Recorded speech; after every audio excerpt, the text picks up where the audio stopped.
Hi everybody, I'm Shanker. Let's start with a quick demo before we start with the session. Let me get my laptop set first.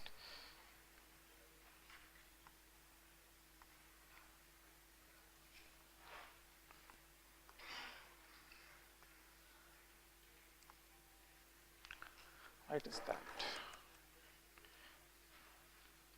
All right. Let's do something interesting to.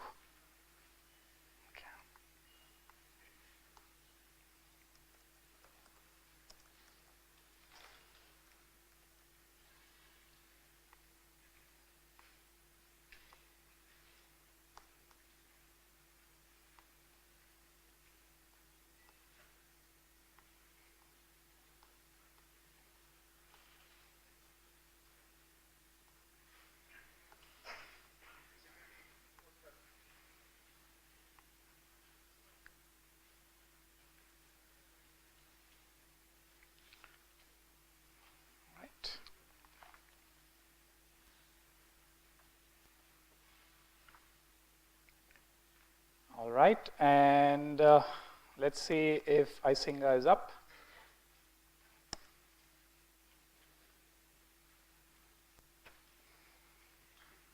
Right, and let's get the username and password. It's according to the doc.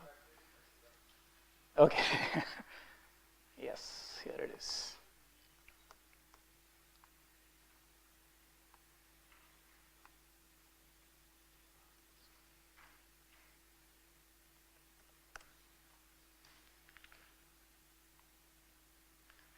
All right, so it took me what? A minute max to get Isinga going for you on Rancher.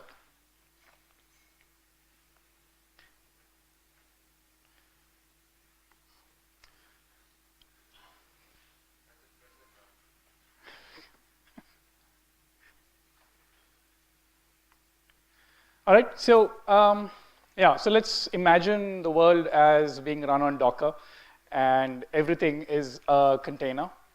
That's an ideal world, but we don't normally have the luxury of running everything in Docker on day one. So we all have to start somewhere, and the idea with this session is that you can see the flexibility that Docker gives you, and Rancher is a management platform for running your Docker apps. What do? I am a freelance consultant. I work with enterprises and startups on their operational issues. I also do a lot of work for Apache Cloud Stack. I build private and public clouds using Apache Cloud Stack. Previously, I was at InMobi and Yahoo, and traveling with open source for 15 years, even before I started working. So all my efforts are completely on open source, and I support open source wherever possible. A show of hands first. How many have thought about using Docker? Excellent. How many are using Docker in production? Not too great. Okay, so it's like 5 people using Docker in production.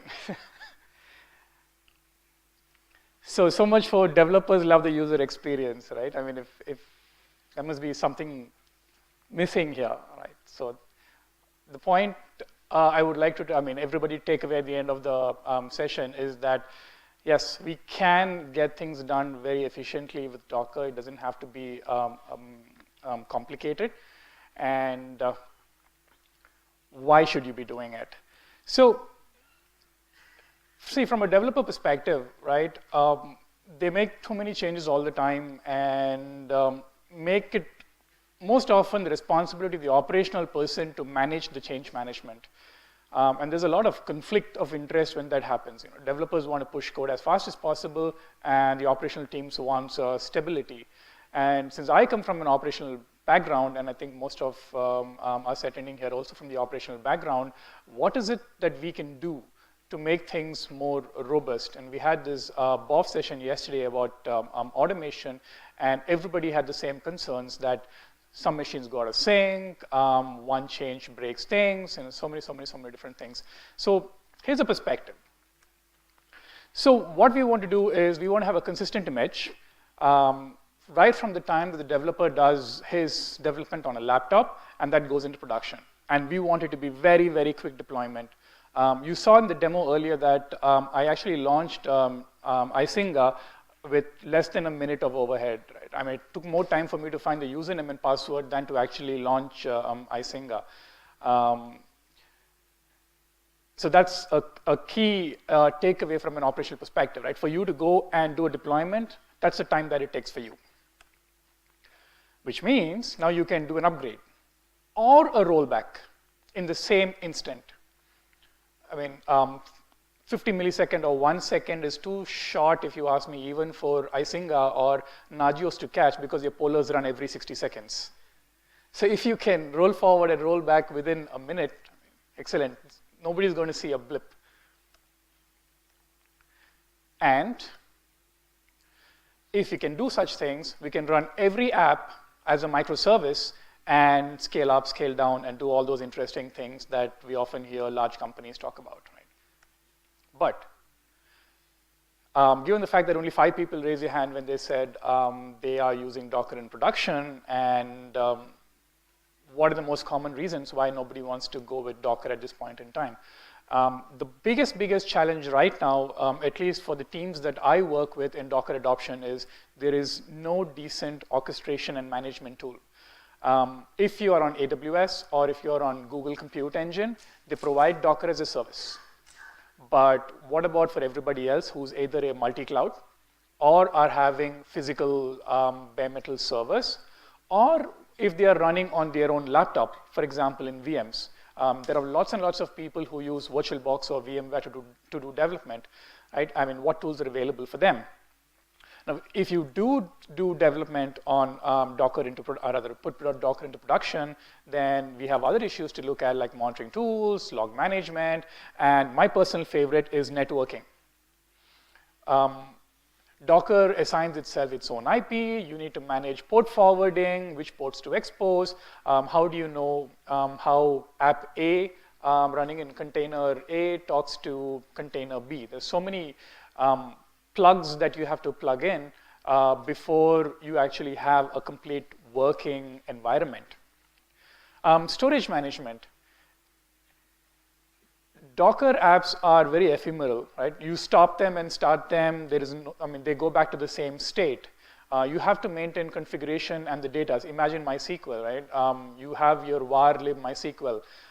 If you keep that inside a Docker, there's not going to be any consistency. You need to still manage the data for your apps and the configuration for your apps separately. User management, though from an operational perspective, I would rather solve the bigger issues of storage management, the networking, and the actual UI to manage the whole thing.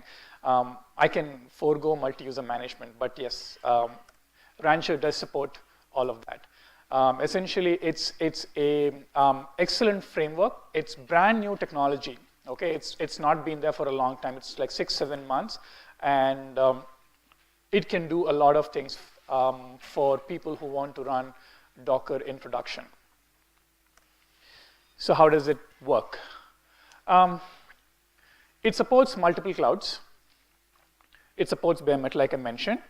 It takes care of your lower building blocks, which is your networking and storage services, does your user management, resource management, service discovery. Service discovery is going to be based on HCD, and it's on the roadmap. It's going to come up soon. Orchestration we do right now.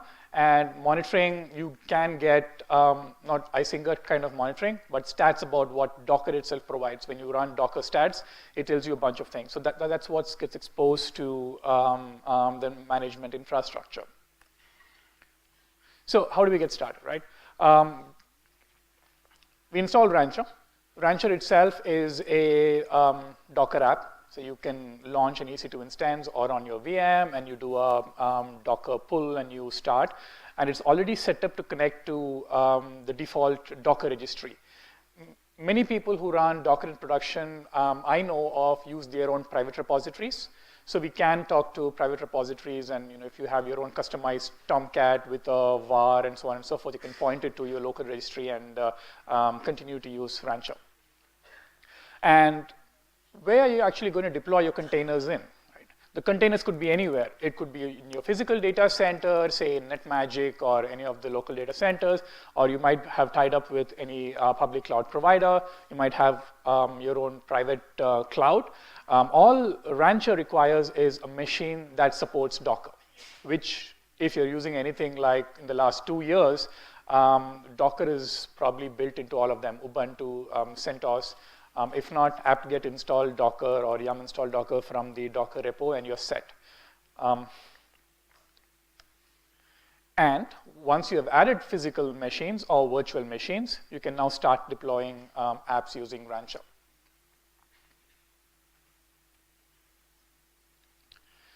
My personal problem with Docker has been to manage its networking, like I mentioned earlier. For people who are running Docker in production, the IP addresses that is assigned to a Docker container are private. Your host has, let's take an example of Amazon EC2. You have a public IP or an EIP assigned to it, that's one. You have a private RFC 1918 network address assigned to the physical interface.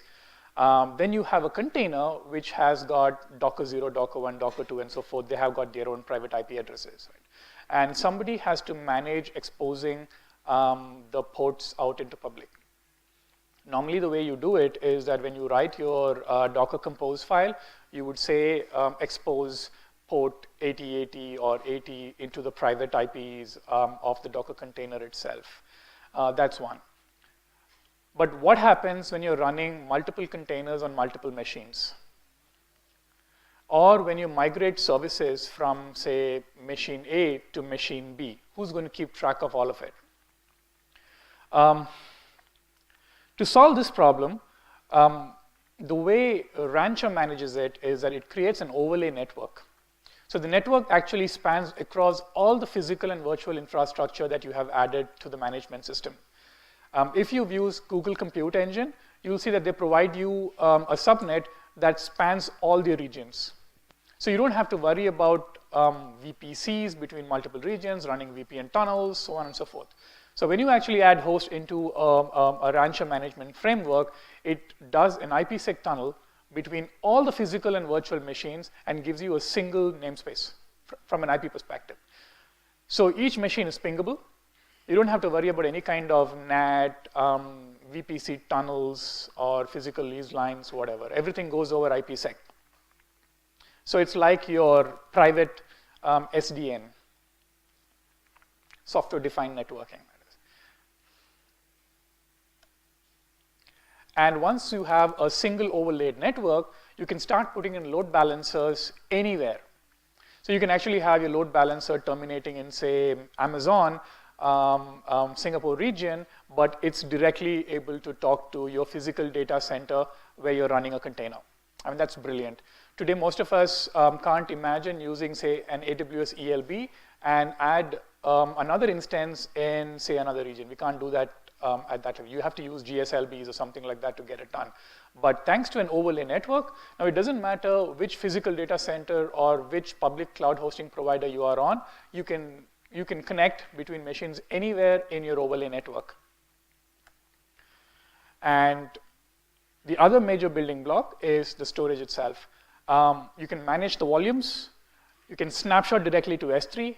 And the idea is that snapshots are consistent, right? I mean, if you throw away your app, you can still restore it from your snapshot because the data is kept in the snapshot. The app is, by itself, is stateless. It's the data that gives more meaning to an app rather than just like Tomcat.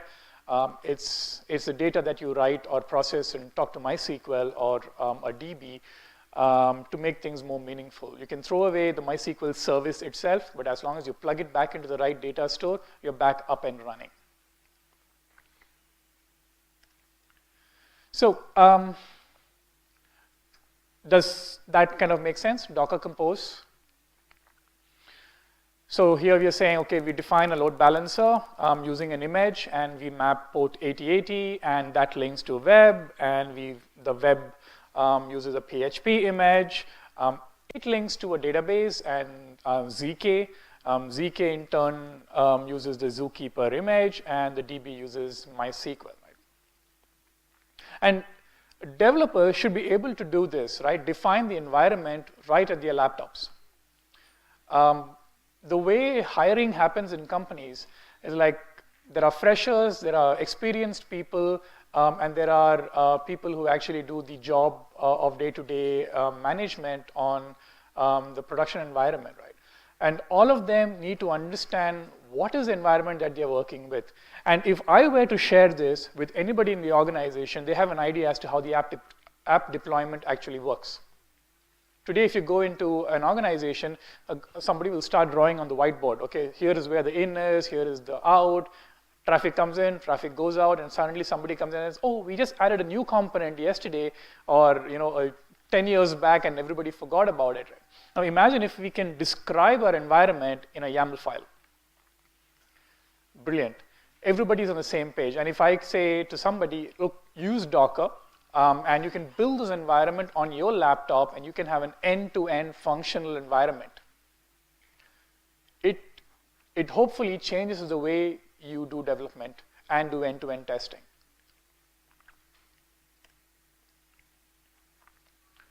So, everybody uses GitHub.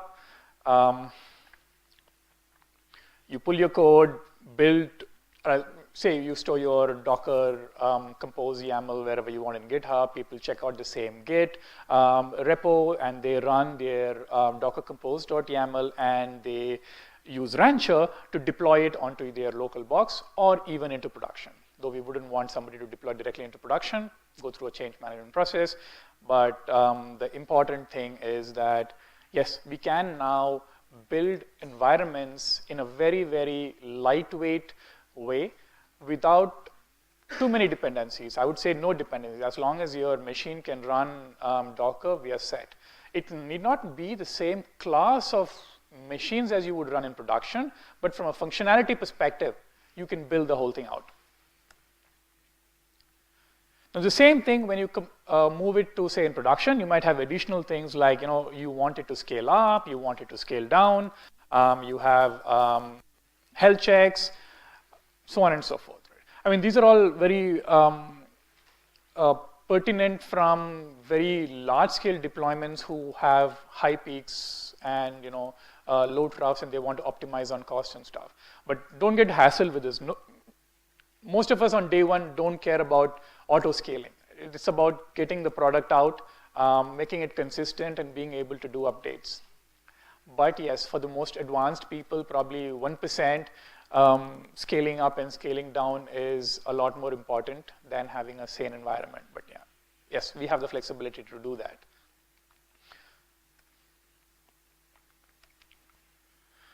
So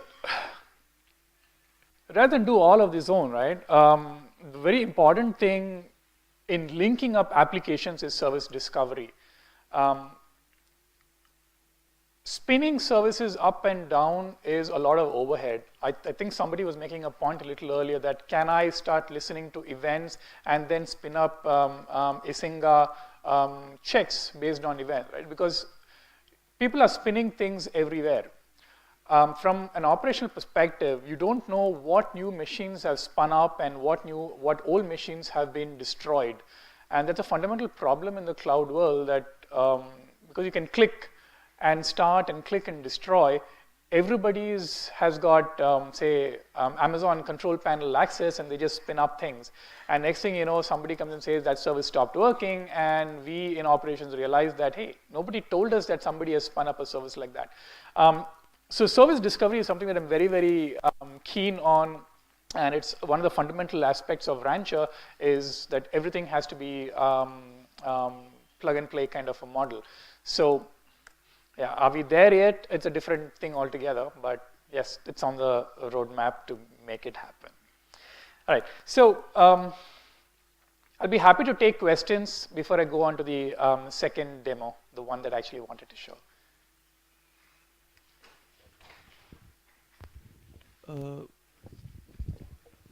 Yeah, so before RancherOS coming in, there is a service from, I mean, I think not before, it's after RancherOS coming in.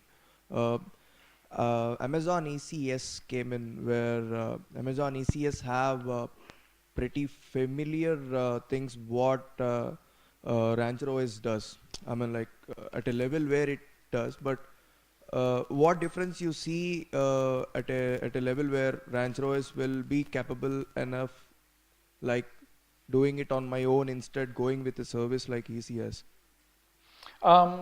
Okay, the question was, what's the big deal between Rancher and, say, Amazon's container service? Yes. Rancher is multi-cloud. Simple. Okay. So you're not stuck to, so if you wanted to move your workload to Google, what would you do? Let me ask you a simple question. Okay. What would you use? Can you use ECS? No, not exactly. So what we are proposing is rather what the project wants to do is have a single platform for orchestrating Docker. It doesn't matter where you physically your resources are located. It could be your laptop, it could be your physical bare metal servers, it could be VMware instances, it could be Xen server, it could be CloudStack, it could be OpenStack, it could be Google Compute Engines, it could be Amazon EC2, DigitalOcean droplets, anywhere.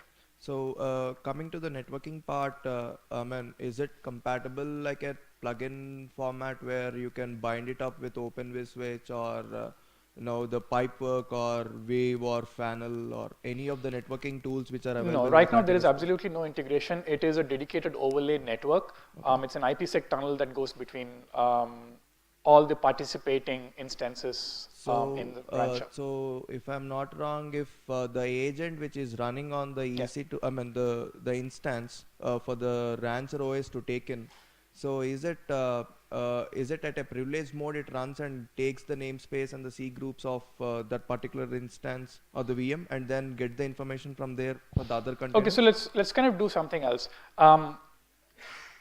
After this session, how many of you actually plan to try Docker in production, right? I want to first make sure that because we have a BOF later, I want to make sure that people understand the difference between containers and virtual machines. That's a key mindset change that has to happen if you want to move to containers, all right? We'll get to what you're asking for. I think it's an excellent technical discussion, but from a practical perspective, at least my personal challenge is to get everybody interested in containers. Okay. The implementation details are something that we can talk as a BOF session probably much later because we are having one. Yeah, in fact, the reason I asking is we use Docker in production. Wonderful. So in fact, we consolidated RancherOS, but somewhere it didn't work out. Okay, sure. So if now is a good time to ask questions about Docker before we get into. Yeah. So what's the difference between Docker and Kubernetes of Google? Okay, that's an excellent question. So Kubernetes is more of a cluster management framework, not necessarily infrastructure management framework. Okay. Does RancherOS support cross-linking Docker containers across hosts, which Docker does not natively support? Could you repeat your question? Docker Swarm even does not support linking containers across hosts. It has to run on the same host. Yeah. Does Rancher solve that problem? Yes, we create an overlay network, right? So because we are on an overlay network, everything is one large, contiguous resource of CPU, memory, and disk or whatever you want. Excuse me. Hey, here. Excuse me. Sure. Yeah, we have a question here. Yeah. Does Rancher support any? Does it have any support for the Docker Swarm? Let's say like feature like these are the IP address of the servers that I need to set up a cluster with Docker Swarm. Absolutely. So if there are no questions on Docker itself or why we have Docker, maybe I'll just explain a bit to you on how we got here, right? Just to give you an idea as to where we were previously and where we are right now. See, once upon a time, we used to deploy from tarballs. We used to download the latest Tomcat. wget it, make install. It would go into user local, and you would have a start script that is probably a stock start script, copy it into hcinit.d, and things start up. But the time would come when somebody would need to upgrade, and then you wouldn't know how to go about it. Right? You would again recompile it, or you would have to figure out, reverse engineer what somebody previously had done. That's how we all started off with. And then somebody came and told us, hey, there's something called as a package manager. You should be doing RPM IVH or dpkg-i. But where the heck would you get the actual package from? Now you would go to fresh RPMs or RPM find, and you would download it, put it in on your disk, and then say dpkg-i or RPM-i. Then it would complain about 100 dependencies, and then you would start getting libraries one at a time and satisfy the dependency, or just say, hey, I'm not worried, I'll do a force install. Then somebody came and said, you know what, we have something called the repository. You can do an apt-get update, or you can do a yum update. And suddenly everything was packaged in a repository on a network, and you could install packages. It would solve your dependency issues, and we are having a much more saner, stabler environment where there's consistency between different machines. Then people said, hey, look, I need to do rollbacks. I need to do roll forwards. And if I use the built-in, rather the vendor-provided Tomcat or Apache, it doesn't have all the fixes that I need. So then people started building their own packages. And when they started building their own packages, that would conflict with the stock ones provided by the vendor. So now you would say, okay, why don't I build it with a different path? I'll call it as /opt my company / whatever. So all the artifacts started going into /opt and so on. Okay? So that's evolution for you. We're still using the same package management system. We are doing things differently, but at the end of the day, it's the same result. Then you said, okay, now I have things in a different place. I use the same package manager. What will happen if I do a yum upgrade or a apt-get upgrade? Would it destroy whatever I've done so far? Then now you tell the ops people, don't ever upgrade any system. Just stick to what you have, right? If you want to do an upgrade, call me, then we'll do an upgrade. That's where we are today. And so smart ops guys decided, okay, let's do things differently. Why don't I start using jails or chrooted environment? So that is a completely different environment running in the same box and is network accessible. So you would start cherooting into a different folder, and you could do your yum, dpkg, whatever, and it wouldn't spill over onto the system area where your ops guys wanted to make sure it's patched.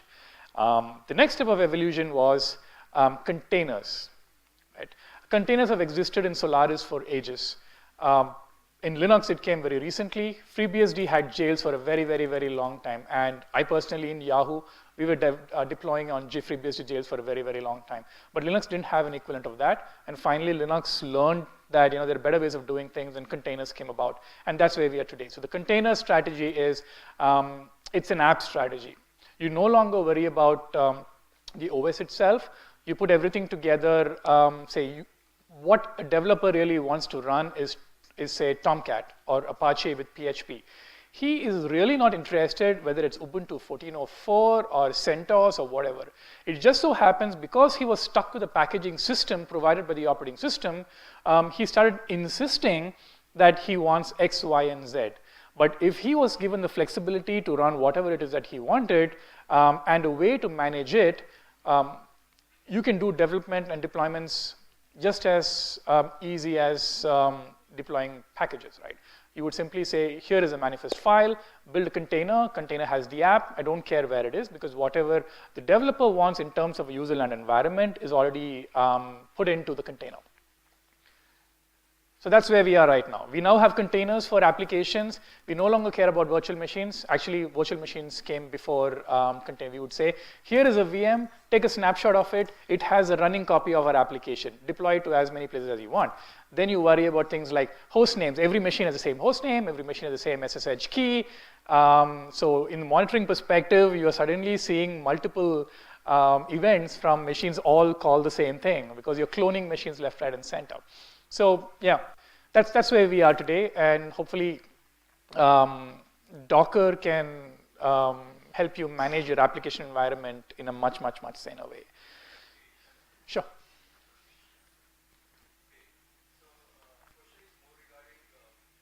I think the mic's not on, I think. Yeah. So question is more regarding the performance of the Dockers. Let's suppose we are deploying a Docker in a production. So how people should do the density management on the host, right? Let's suppose as of now we try to calculate the some density for the VMs. Like, okay, this is a 32 GB, 32 core box. These many VMs we should deploy based on the application benchmarks. So how you calculate the density for the Dockers, and how we have seen that, okay, if you have a 32 GB or 32 core boxes, how many containers you will run on those boxes? That's a one question. Okay. Other query is more about that, okay, do you recommend using, updating the same image again and again, or do you feel, okay, you should actually always use the fresh images for the deployments? Okay, I'll take the first one. The first one was about resource management, right? See, in a VM, you are actually doing strict partitioning of CPU, virtual CPU, and virtual memory. Yeah. So it's a very different ball game out there. And in terms of performance, it depends on the hypervisor itself, whether using HVM or para-virtualized VMs. Technology has come a long way. Now we support something called VT extensions on the CPU. So CPU vendors claim that there is absolutely no overhead provided you use para-virtualization drivers. So my take is that the performance difference is going to be so negligible. I wouldn't bother trying to do benchmarks on VMs. No, actually, I'm not talking about VMs at all. Yeah, I'm so talking more about a Docker. Yeah, so from a VM perspective itself, I don't care too much about performance overheads. So now when it comes to Docker, it's the same kernel, it's the same system cache that you use. So whatever is buffered in the main memory gets buffered. I mean, that's one of the security issues around Docker, right? You're saying that, you know what, you're actually sharing resources. It's not perfect isolation. So my take is that the resource utilization ultimately depends upon the application that you run. Something like, say, Solar, which I actually have a client running, is a beast, okay?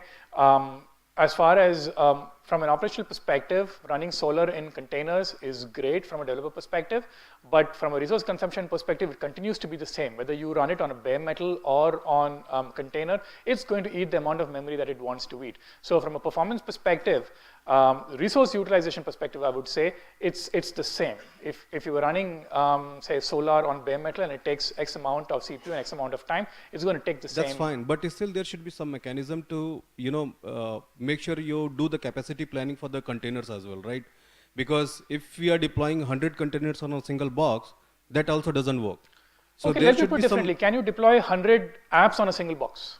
So still, I think if you are using a, so does it mean that, okay, we are saying one container, one box? Is that what we are saying? No, it's just an app, right? I mean, if your app is using X amount of CPU, you need to figure out how much your other app is going to use. That's how I just. But still, I think in a Docker world, you can do the CPU bindings, right?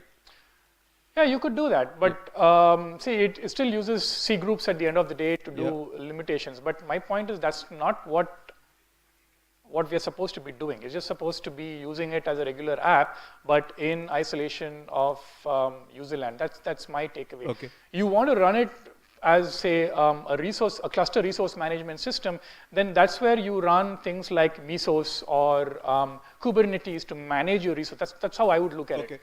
I wouldn't use Docker itself to do things like that. I would use a much more intelligent system that is capable of managing resources. Okay. The final question that I have is, like, the Docker itself, like, people are building Rocket app now. The core OS, people are building Rocket app containers. So what is your take on that? Like, why they feel that, okay, Docker is becoming a more monolithic system rather than microservices? So what is your thought process about that? Docker is becoming monolithic? Is that the question? Yeah, so they feel that, okay, this is the one system that does the imaging part, then upload the images, then manage the containers as well. So why do you feel that, okay, if you have any take on that, okay, why Rocket app came into the picture as compared to the... That's a very, Rocket versus Docker is a political thing, I would say. Okay. Okay.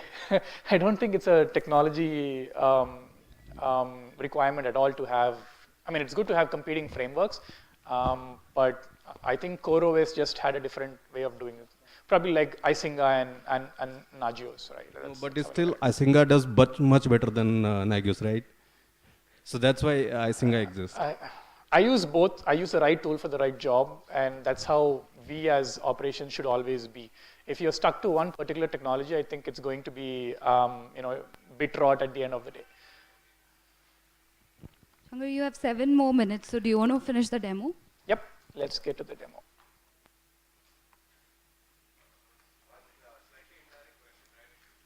Yes. Major problem with the whole Docker ecosystem and how it's being marketed today is it's the silver bullet. So it'll be nice if you could highlight the cases where you should not use Docker. Okay, I'll start with where I am using Docker. I am using Docker to containerize applications which absolutely have no developer interest. From an ops perspective, right, these are all legacy applications which nobody cares about and is unmaintained. And for you to put things back in case the machine that's hosting it goes down or whatever, nobody knows. So these are the things that I have found companies interested in saying, nobody loves this application, but we want to make sure it's running because it still makes money. Nobody knows how to set it up if it goes down. What can we do about it? So all these legacy applications are great targets for moving into a container because you can always store it in your Docker repository, your private registry, and then say, okay, you want copy of some PHP 4.x app that somebody wrote sometime back, here you go.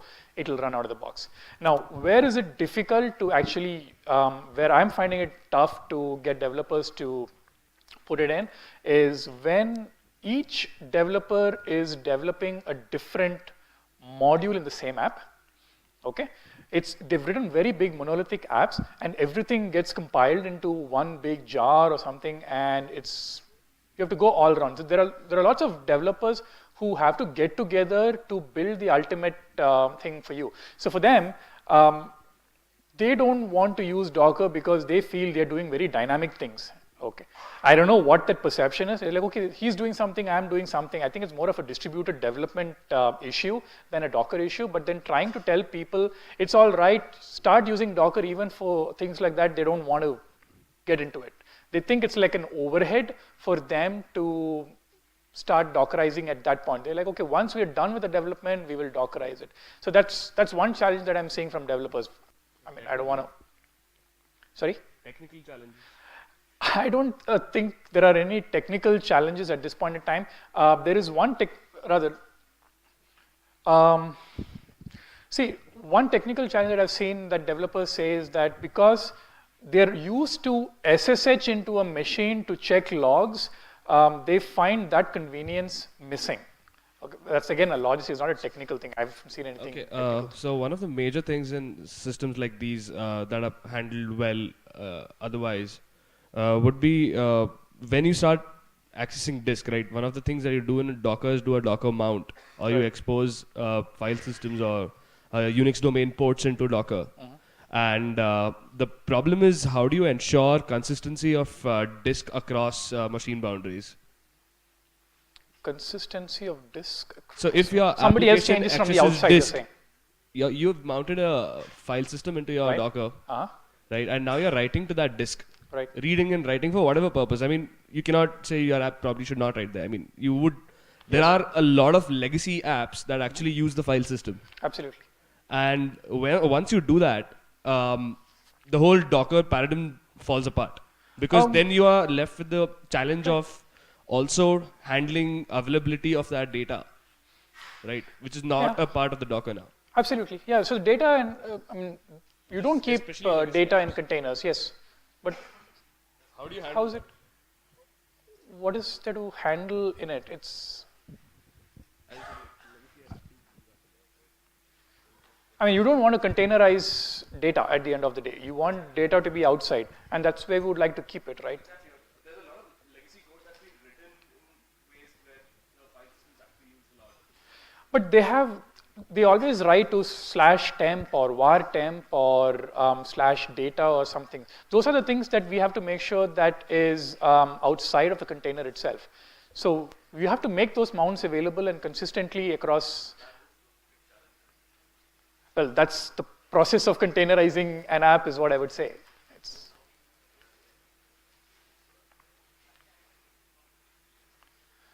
All right, so is the screen back? All right, so I'm going through the UI now. If it's a very simple setup, you go do a Docker run on any of your VMs or EC2 instances, and you will get the UI up and running. Once you have a UI, you add host to it. In the interest of time, I already added 2 EC2 instances before coming in. It took a bit of time, probably because Git pull takes a lot of time, I guess, I don't know. It took a bit of time, but it's up, and we deployed Isinga Web a little earlier. So let's go through the process of adding a new host. And so right now, there's ready integration with DigitalOcean and EC2.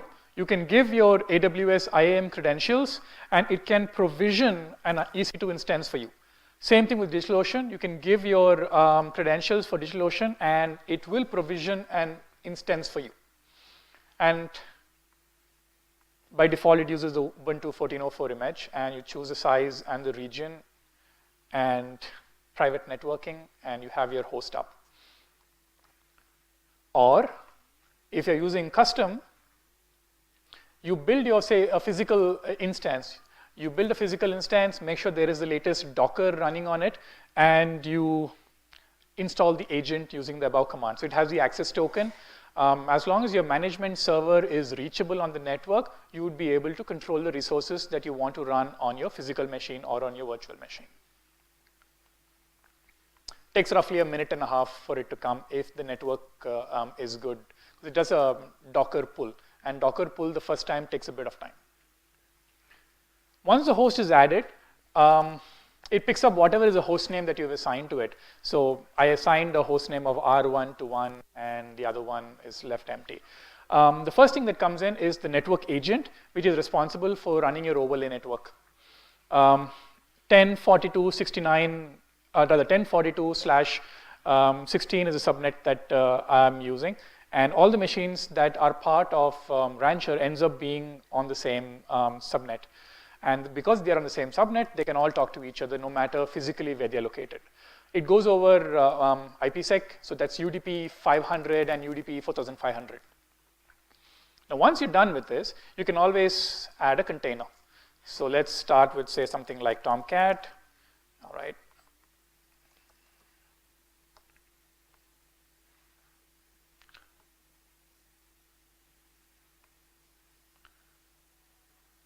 So my Tomcat's up. The first time you do a container install, it takes a long time because it has to do a git pull. But every subsequent runs that you do, it comes up in like a few milliseconds. I'm going to do the same thing in another machine. I'm going to call this Tomcat 2. Same Docker image.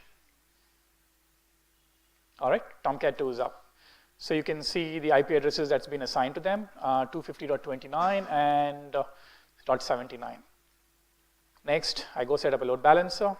Make it a bit small because it's too big for me.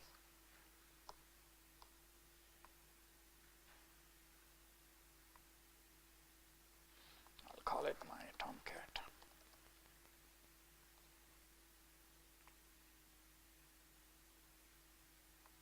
Where I would like to run the HAProxy load balancer, and I choose the 2 containers that I wanted to run, and I map, for example, port 80 to the Tomcat port. Okay.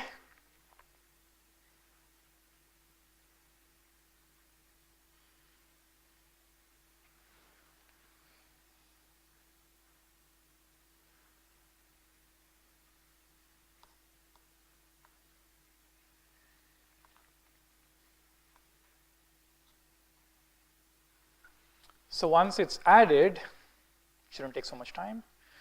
I should be able to access it on.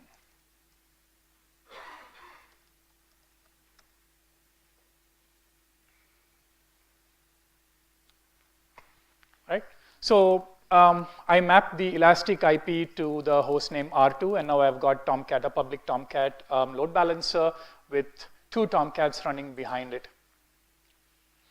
So it's as easy as 4 clicks, 5 clicks. Isinga was 2 clicks. First one to get launch the Isinga instance, and the second one was to get its username and password. That's it. Not yet, not yet. We are in version 0.16, I think. Open source, completely open source. Go to GitHub, check out the, well, the license is actually the Apache ASL. Now to go back to the presentation, I just want to quickly cover one other thing. So,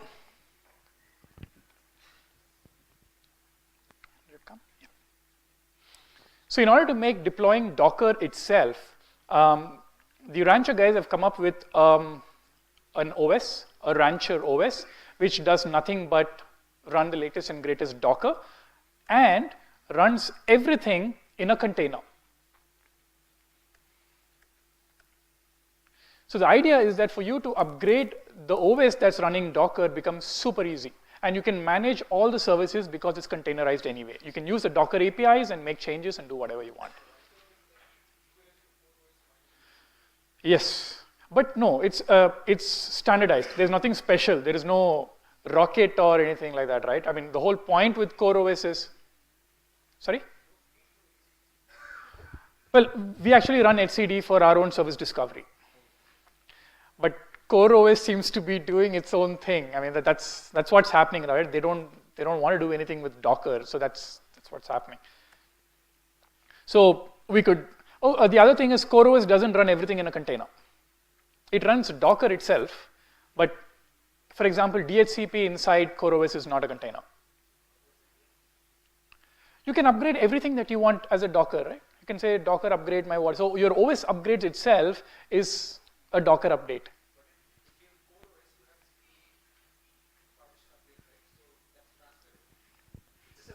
It is a way of looking at it. I'm really sorry, Yeah. I'll have to cut you. We're running late. Yeah. So you'll have to. Yep, wrapping it up. So to put the whole thing into perspective, so from an enterprise perspective, these are all the things that we want to take control of. Today, it's possible for us to do all these things, say, using VMware's fancy enterprise systems or CloudStack or OpenStack to manage the physical resource and make data center, much more efficiently managed. But what Rancher wants to do, along with its set of projects, is to make application management as the next way of looking at environments. So how do you get started? Check out from Git and join the community. Thank you.